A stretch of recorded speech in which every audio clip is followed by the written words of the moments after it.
Bismillah wassalatu wassalamu ala rasulillah nabiyina Muhammadin wa ala alihi wa sahbihi wa man wala. In uwa masu kallon mu da sauraron mu barkanmu da sake saduwa, sannan kuma ina mana gaisuwa ta addinin musulunci. Assalamu alaikum wa rahmatullahi wa barakatuh. Godiya ta tabbata ga Allah subhanahu wa ta'ala da ya sake sada fuskokin mu a wannan shiri namu na mu gudu tare mu tsira tare a wannan tasha tamu ta Africa TV3. Yau ma dai insha Allahu muna tafe da wani sabon shiri da za mu yi magana a kan shi.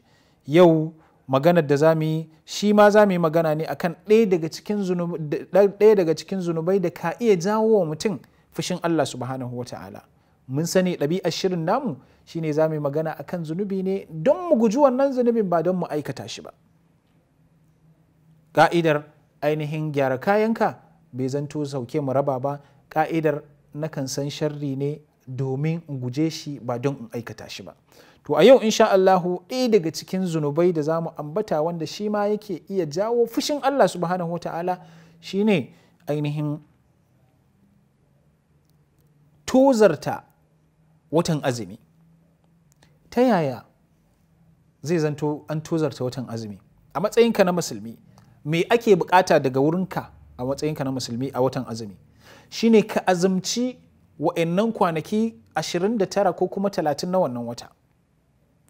Amma lil asafi shadid akan samu waɗansu imma tahayulan, wasu kuma da gangan, amma wannan maganan mu ya fi karkata ne akan da gangan, wanda haka kawai babu wani uzuri su sha ruwa a da rana su ƙi yin azumi, ba su da wani uzuri karɓaɓɓe, haka kawai su ƙi yin azumi. To lallai su sani sun fada cikin wani babban zunubi, sun fada cikin wani babban zunubi wanda malamai sun yi maganganu masu kaushi a kai. Mu sani dai annabi sallallahu alaihi wasallam ya zaburar da mu cewa ainihin ramadana idan kai azumce shi, wani ramadanan wata shekaran ya sake zuwa ya azumce su, to abin da ke tsakanin waɗannan ramadana guda biyu Allah subhanahu wa ta'ala ka iya yafe maka zunubanka da ka aikata. Annabi sallallahu alaihi wasallam yana cewa a cikin hadisinsa yake cewa as-salawatul khams wal jum'atu ila al-jum'a wa ramadana ila ramadana kaffaratun lima bainahunna idha ijtuniba al-kaba'ir, wa fi riwaya majtuniba al-kaba'ir. Tsakanin sallah da sallah, ma'ana daga tsakanin sallar azhar zuwa sallar la'asar, ko kuma tsakanin juma'a da juma'a, ma'ana sati kenan, wannan juma'ar zuwa wata juma'ar, ko kuma tsakanin ramadana zuwa wata ramadanan, shekara kenan. Waɗannan ibadu da ake yi, duk wani abin da ya auku a tsakaninsu na daga ƙananun zunubai, to Allah subhanahu wa ta'ala yana gafarta wa mutum, wannan zai kankare maka ba tare da ainihin ka ma yi istighfari ba. Allah zai kankare maka ƙananun zunubai, amma da sharaɗi idan tunibatil kaba'ir, idan aka nisanci manya-manyan zunubai. To sai aka samu ga wani shi ramadanan ma kawai yake tozartawa. Allah ya ce mana mu yi azumin watan ramadana, shi kuma ya ce ba zai yi ba.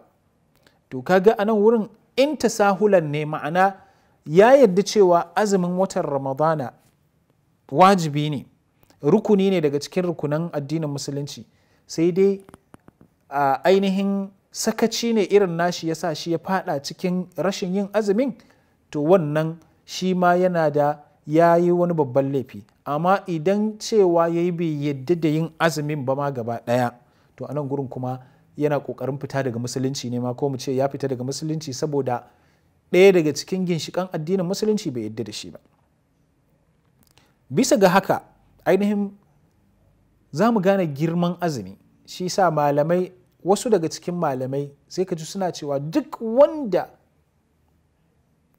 ya bar azumin watan ramadana guda ɗaya ya wuce shi, to ya sani fa inda zai yi azumin dahar, ma'ana duk sauran rayuwar shi ya yi ta azumi, ba zai biya masa wannan azumin ɗayan ba. Wasu malaman su ce idan da zai yi azumin shekara ba zai biya masa wannan azumin ba. To kaga girman rashin girmama watan azumi, mutum ya sha ruwa da rana yakan iya jawo masa zunubi ne mai girma, don wulakanta sha'ira ce daga cikin sha'air na addinin musulunci. Duk wanda ya wulakanta sha'ira daga cikin sha'air na addinin musulunci kuwa lalle Allah subhanahu wata'ala zai kama shi.